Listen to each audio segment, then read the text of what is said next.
I'm Andrea Giles, and you're listening to the Heal from Infidelity podcast, episode number 55, The Cost of Indecision.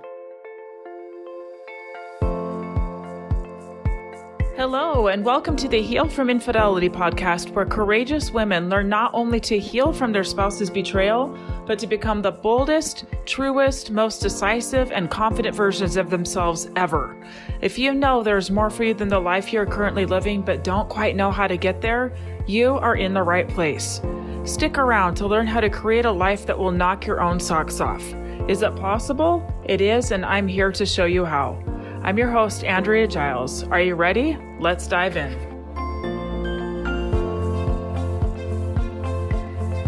Hi, everybody. I hope that you're doing well. I have had a really wonderful last week. I just went to Mexico for a really intense business training.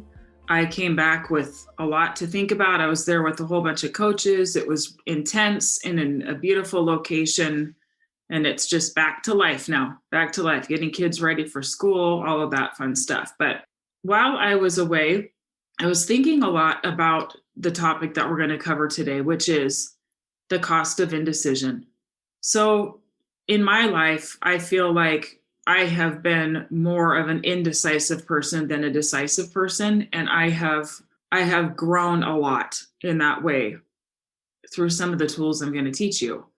But I have definitely struggled with this. I know that it's a struggle for a lot of people. And so I decided to talk about it today, about what it might be costing us to delay making decisions. Okay. So we all have decisions to make all the time, constantly. Like every day we have decisions to make, right? We have decisions of little things like what to wear, what to cook for dinner, what to order at the restaurant, things like that, to some bigger things like choosing a home to purchase or to rent or whatever, educational pursuits, kids' education, having kids or not having kids, moving, a career change, getting married, staying married or not, right? Lots of big decisions there. In this episode, we're going to talk about why we delay decisions, what it is costing us, the real cost, and how to move out of this and into action, okay? Because of the nature of this particular podcast, I'll be spending most of the time talking about the decision to stay or leave a marriage. I'm also going to touch on how this shows up, even if you're already single, because your spouse left or because you chose mutually to divorce. I promise there's indecision there as well. We can still be very much hung up in indecision, even if the circumstance has changed of not being married anymore. And I'll dive into that, okay? But before I talk about that decision, I want to talk about some other kinds of decisions. So let's talk about changing a career or asking for a raise or a promotion within your job. Some of the things that may cost you by delaying making a decision are money, time, opportunities for growth, appreciation for the job you do, and probably more than I'm not even thinking of. So why money and time? Because if you know that there's a position that you want, if there's like a promotion that you want, first of all, money, because guess what? They might say yes, give you the promotion and you'd make more money. Okay. Time. What if you're in a position where you are required to work a lot and you never once have spoken up about it and asked that you want to honor your personal time more, right? It's costing you time, costing you opportunity for growth. If you're in a job that you are very proficient at, but that you can do with your eyes closed, there might be a job that would challenge you more and might be more rewarding. And what if there is a cost here of opportunity for growth? What if you're in a job where it's very thankless, where it's not the kind of job where your best skills and abilities shine through? And often people might not see you in there because it's not really showcasing you. You're costing yourself real fulfillment in your work and appreciation for the job that you do. So let's say that person wants a promotion and they went in and asked for this promotion. And let me say this, often it's not like one big decision, one and done, okay? Often it's many little decisions that build on top of each other. So the first decision is, I'm going to muster up some courage and I'm going to go ask. I'm going to ask, okay? So this person goes and asks for a promotion, and just in asking, they're taking action. And then guess what? The awesome thing is they'll have an answer. They'll have a new data point to use in deciding what to do next that they didn't have before. So if they said no, okay, information noted. Now what do I want to do? Do I want to continue to stay here in this position, or do I want to look outside my company? They did not even have that information before, right? So worst case scenario, they say no, and then you have a new decision to make, but it's coming with more knowledge, more information, right? Okay, how about the decision to get married in the first place? Oftentimes we delay, put it off, and wait like for a magical answer from heaven that will put all our fears and doubts to bed and just make us feel so good about our decision. Well, I have a spoiler alert for you. We have human brains that will always be looking for problems unless we train them not to. And even when we have a very highly trained brain, our brains will probably still find a way to show us problems. It's the way we're wired. It's to keep us safe, okay? Our brains would love us to just go live in a cave and like hang out by ourselves or just with our little tribe and be safe and not go interact with the people outside, right? And so we tend to look for danger everywhere. We're naturally inclined to be more negative than positive. Isn't that interesting? So even if we had a magical answer straight from heaven, guess what? We still have the human tendency to doubt, to fear, and to look for all the evidence of why we should not move forward. So we still keep ourselves stuck. It's like we negotiate with that answer, with that decision. We negotiate with it and say, maybe not. Maybe I misread that. Maybe I didn't really mean it. Nah, let's just stay single. Okay. So why do we do this? The answer is the same no matter what the decision is we're trying to make. It always, every single time, is to avoid a feeling. There's something we don't want to feel or experience. Okay, so in the example of the career change or asking for a raise, there's probably a really deep primal fear of rejection. It feels threatening. So it feels safer to stay in the current job than to risk being rejected or judged. And unfortunately, a byproduct of this is we end up judging ourselves long before we give anyone else the chance. It's not crazy. Like we're so afraid of their judgment, yet we're already prejudging ourselves for not stepping up and doing something different. We're being judged anyway. It's like, who's doing the judging, me or them, right? Okay, so I'm going to give you some other reasons why we don't decide. Okay, one is people pleasing. We get so worried about other people. What are they going to think? I've got to manage what they think of me. If I ask for this, they might think this about me. I just had a client yesterday tell me that she's trying to be more careful in what she says yes to, what she says no to. And she said in the past, she has judged people who are good at saying no. And she's kind of thought that they're a little high on their hog, like that they just say no. Like, who do they think they are? Like, shouldn't they want to help with this and that? And now she's in this spot where she's really seeing the need to learn to be just like that. Isn't that interesting? So she's stepping out of people pleasing and learning to own her decisions and to only say yes when she wants to, no when she wants to. Another reason is that kind of goes along with people pleasing is more concerned about others' feelings than we are our own.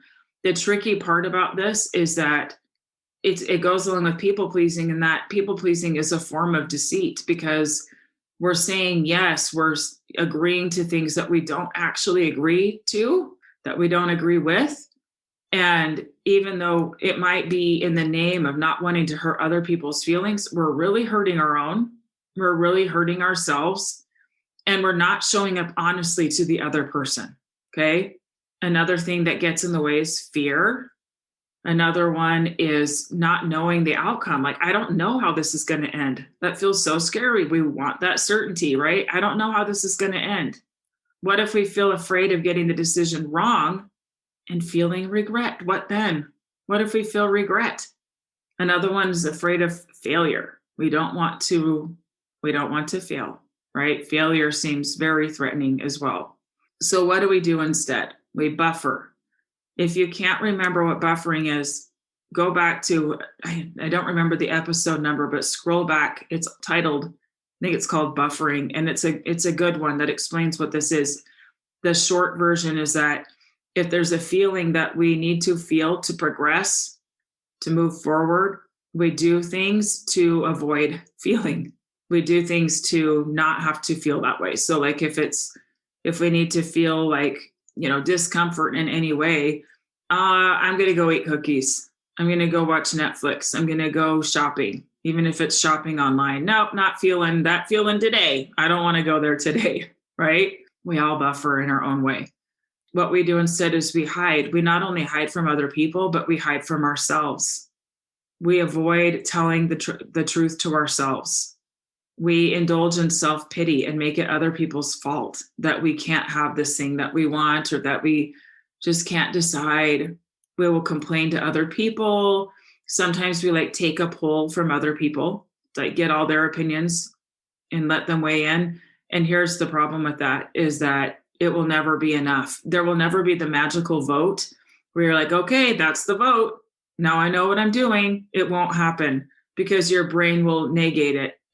Decisions have to come from you, not from anybody else, especially with decisions that bring up a lot of discomfort. You've got to have your brain on board to ride that out, okay? Another thing we do in indecision is we don't think about the future on purpose. It's too painful. And if we do catch a glimpse of what we want, we negotiate with ourselves on what we want and we talk it down. We say, no, I don't have to have that. Who do I think I am? It's too painful to really get clear on it, because we might think that we can never have it, that we're trapped in this brain of indecision and not being able to take action, okay? So what is the cost of all of the indecision? I mean, before I just talked about some of the things we do instead, right? But let's break down the actual cost, okay? A whole lot of mental turmoil, right? Like going round and round and round. Stalled progress. You're not going anywhere. You're not moving forward. There's no new information to work with. So with the example of the person who went and asked for the promotion, even if they said no, they have that data, right? Now they have new information, a new data point to work with and say, okay, now I know this. Okay, now what do I want to do, right? When we're stuck in indecision, we are not collecting any new data. We're going round and round and round and round in the information that we know and waiting for some magical thing to happen for us to decide, okay? We overconsume. So for example, for people who are trying to decide, for example, if they want to end their marriage, they'll read every article, listen to everything they can find, talk to all the people, all of this consumption. Waiting, again, it's similar to what I said before about kind of taking a poll. It's like, I'm just waiting for somebody to tell me what to do and I'll feel good about it. Then I'll feel better about it. That does not exist. Like at some point, there has to come a point where we are willing to step out of consumption mode and into action mode. It's when we're actually doing something and moving forward, okay? Here's a huge cost. It decreases trust in ourselves. Okay, we already, I've said this before, you'll hear me say it again, the biggest cost of infidelity in a marriage is not the lack of trust of your spouse. It's the broken trust with yourself. It's the shattering of your self-trust, of all the things of, he says it's my fault. Isn't my fault? How did I not know this was happening? How do I ever trust him again? And all the new decisions that are now presented to you, okay? Not taking action promotes a lack of self-trust, okay? When we start taking action, when we start moving forward, it feels, even if it can feel really uncomfortable, it feels like motion because it is motion. And the more action we're taking, the more we're learning that we're resilient. Like if something doesn't go the way we hoped, the way we planned, we can learn that we survived it, right? We're still okay. Those things build trust in yourself. That when you need to decide, I'll decide. When I need to know something, I'll know it. Like it's amazing. Like that's how the foundation of trust gets built under yourself, is by making bold decisions, committing to them, and moving forward. Okay. Another cost is indulging in confusion. So it is very indulgent. It's like going back to this kind of swirl of, I just don't know. It feels bad. It doesn't feel good. You're kind of waiting for someone outside you to give you the answer. So those are just a few things. Okay. Sometimes there is a financial cost involved. Sometimes there is the cost of a missed opportunity, right? Now, what if, so fear, I said fear is one of the things that holds us back. What if, so one of the fears that I hear is that, what if I make a decision and it turns out bad? What if I regret it? What if I get it wrong? Okay. Here's the thing. Once we make a decision and commit to it, we start taking steps forward. We're moving. Okay. Sometimes that action looks like having intentional, difficult conversations where we ask tough questions. This is probably something we have avoided because of the discomfort involved. But if you are willing to step into that action, you will come out of it with more information. You'll know more to work with, right? This now will either confirm the decision to continue moving forward or give you information you need to make a different choice, okay? Whatever the outcome, it is good and useful. Either way, you have more to work with than you did before. You can always change your mind with new information, okay? You can always change your mind, but that is very, very different than going back to a place of indulgence and confusion, okay? It's more like back to the example of the person who asked for the promotion, okay? They could go, oh, they said no, I shouldn't have ever asked. I'm such an idiot. Why did I do that? See, I should have just stayed put. That is going back to indulgence and confusion, okay? Where it's working for them is where they can have the frame of mind of, look at me, check me out. I did this thing that was scary. I got an answer. Now I know, okay, now what do I want to do? And totally building confidence in themselves that they showed up for themselves. We don't always get to control the outcome, but they showed up, right? And now they have this information that they can use to know what their next step should be, okay? So how do you make that initial decision, okay? How do you make the decision? I want to offer some questions to ask yourself as you ponder decisions you may be making in your life. Okay, what moves you towards who you want to be? Okay, what decision promotes your growth and moving towards who you want to be? What is the best and worst case scenario of each choice? This is really, really important. So one of the things that I have my clients do when they are considering divorce is, so many of my clients are so afraid to even look at divorce because they're so afraid of, well, what if I can't pay my bills? What if I will never meet anybody and I'll be lonely for the rest of my life? What if, okay? And I'm going to reference the podcast episode again. It's called Your Plan B. It's one of my earlier ones, and it's all about this. It's about going to both scenarios, telling what it would look like what would be hard, what could work? What actually could work in this scenario?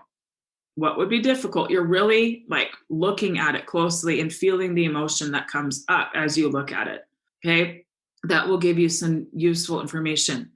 Another question is, 10 years from now, what do you want your life to look like?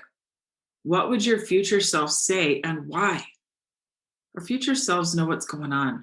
They're pretty wise. We are wise. Okay. Go tap into her, or for my male listeners, go tap into him. Go listen. What do you want your life to look like in 10 years? And what would she or he say to you about where you currently are? Okay. What would love do? Now, I love this question, but I want to just make something clear here. I think our people-pleasing ways would say, oh, love would look like being forgiving and just staying and being long-suffering and I beg to differ because actual love allows people to feel accountability for their choices. Actual love loves somebody enough to allow them the growth of the choices they are making. We're not punishing them, but we are allowing them to feel the natural consequences of their choices. Okay. We tend to think that love means just like making life easier for somebody else, but is that actually love? Is it actually what will help them the most? Okay. What moves you toward who you want to be? Another question is, if either decision worked out well, what would you choose? Like, let's say either would be great. What would you choose? Okay, so now I want to share these truths with you. Okay. If you feel scared, you are doing it right. You're doing it right. It means that you are on track. Okay. Fear often shows up. It does not mean turn back and go back. It means keep going. Another truth is that discomfort is the currency to having what you want. It's the payment. It's the payment. It's what we pay to have what we want, discomfort. Okay? Know that making a decision will bring up all your drama. That's why it's growth, because we're moving and it's bringing up all the things that we're uncomfortable with. It will bring it up. Know that there's nothing wrong here. It's good.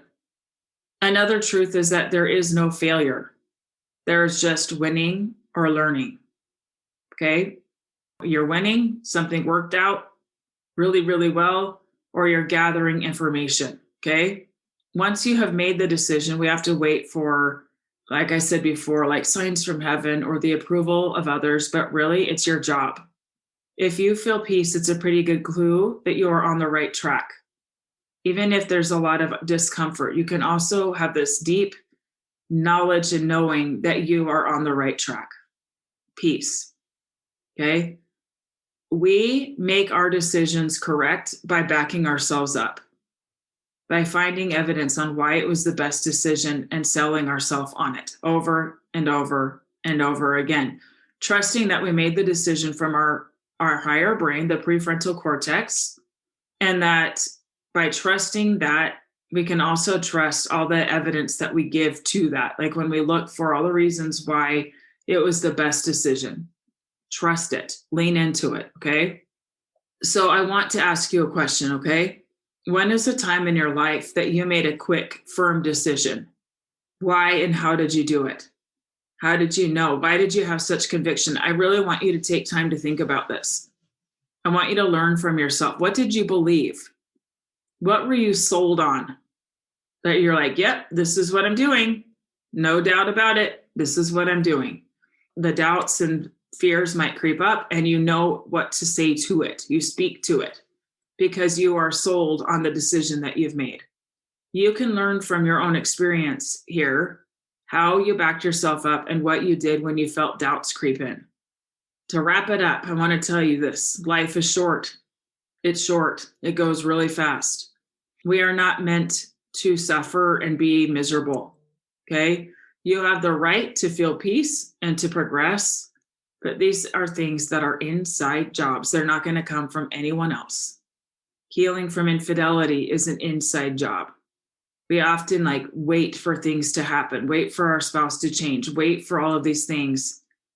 It really is an inside job. We get to work and do the work of understanding ourselves, understanding things about the dynamics in our relationship. And then we start showing up in a stronger way. And either our spouse is going to come along with us or they're not. But your healing, you get to take ownership of that. And I think that's the best news. And a lot of that healing comes from empowering yourself to make decisions for yourself and not waiting on somebody else before you can make a decision. Okay, that it's not going to come from anyone else. It needs to come from you. You need to be sold on it. Okay, whether somebody agrees with you or not is irrelevant. It's their business. It sure feels good when people agree with us, right? Now, I want to circle back to something I said earlier about people who the decision was made for them of leaving the marriage. Let's say somebody had an affair and they ended up being with that person and ending the marriage. And I work with plenty of women in these shoes. And And so at the surface, you might think, oh, they don't have a decision to make. It was already made. I beg to differ, because when we feel that way, when we feel like this decision was made for us, that we had no choice, it puts us in the victim mode, right? Where we just feel stuck and trapped and like we can't do anything about it. You always have a decision of what you're going to make something mean. If you're still hashing out over and over and again all the things that happened and wondering what happened and why this and why that, you are keeping yourself emotionally tethered to this person, even if you're not married to them anymore. You are still tethered. You still have a rope around your ankle that is tied to them. And sometimes it's a pretty short leash that we give ourselves, where we're watching them and we're feeling sorry for ourselves when we see their pictures on social media, that it just looks like their life is so grand, right? This is where decision-making comes in. You still get a choice. You still get to tell the story of what happened in a way that feels true to you, regardless of what they say. And you get to decide if you're going to cut that rope and move forward. Oh, isn't that powerful? This is exactly what I help my clients do. Cut it. Cut the rope. Go live your life. Again, life is short. It's short. Okay. We are not meant to hang out here and just suffer for years, and suffer in indecision. I understand how much courage it takes. I understand all the fear and worry and doubt. I get it. But you're worth it. You're worth this work. You're worth stepping into discomfort. You are worth fighting for. You're worth fighting for. Okay. So to wrap this up, I want to say something. I want to tell you something that I'm working on. I think all the time about what would be in the best service of my clients, of the people listening to me. And I have decided that I'm creating a pretty amazing program where I will help you, give you all the tools, everything you need to make the decision to stay or leave in 90 days, 3 months. Give you all the tools, everything you need, and the coaching of your brain to look for those blind spots throughout the whole process. Some people will have the decision made within 90 days. Some people will feel like they have taken steps forward, right? Like they have moved forward. They're taking steps forward and they're just still in the data collecting mode, but they've made the decision to move forward instead of sitting in, stalled out, and they'll have the tools to know what to do next as they collect more data. So I've decided to open up a few more spots until December, and when I have my baby, and I will open up a wait list for those who want to work with me after the baby's born. But if you want one of these spots, they're going to go quickly. I just opened them up. Go ahead over to my webpage, AndreaGiles.com. AndreaGiles.com. Book a consult with me and we'll get chatting and get to work. It's intense work. We dive in. I don't waste any time. I don't waste mine. I don't waste yours. We dive in, we work, we get stuff done, and you get moving, my friends, you get moving. Anyway, thank you so much for being here today. I love so much hearing from so many of you. It's such an honor. It's such a great honor. The emails that I get, the messages that I get, it's just so amazing and humbling to me that I get to help you along this path. And I just love all of you, even if I don't know you, I think about you. I pray for all of my people listening. I just really love you. I hope you know that I care deeply about you. If you have an episode that you would love to see, email me, please. Please send me an email. If there's something that would be very helpful to you, send me an email, Andrea@AndreaGiles.com. Okay. I'm open. I would love to listen to your idea. All right. Take care, my friends. I'll see you next week. Bye-bye. Thank you for listening to the Heal from Infidelity podcast. If you would like to be kept in the know about upcoming free classes, new podcast episodes, and other ways of working with me, go subscribe to my weekly email. You can subscribe at AndreaGiles.com/lies-about-infidelity/. Again, it's AndreaGiles.com/lies-about-infidelity/. I will see you next time.